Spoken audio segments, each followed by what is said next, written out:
Turns out calling 911 for help and getting through to someone may not be as easy as you think. Police, firefighters, and dispatchers are worried about dropped calls and equipment that does not work right at the new 911 center in Ingham County. Lindsay Veramis tells us the steps being taken to patch things up.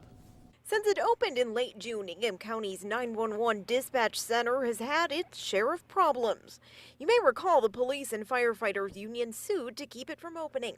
They were worried dispatchers didn't have the training they needed. We had some understandable, I think, some transition issues. We were combining two staffs.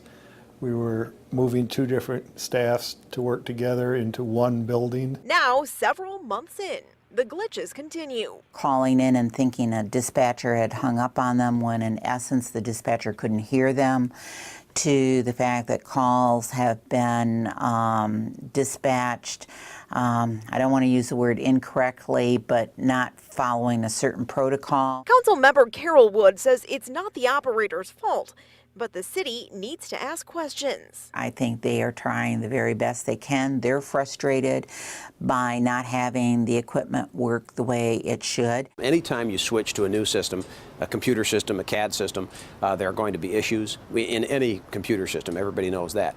In this case, these are life or death matters. Firefighters have kept a log of the problem calls. So far, just 36 out of 12,000. We are trying to identify if there are any common themes or common problems. Fire Chief Randy Talaferro says the system does work, but it can work better.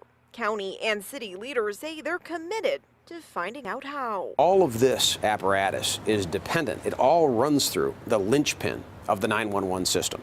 So everything we do comes down to that. In Lansing, Lindsay Veramis, Fox 47 News.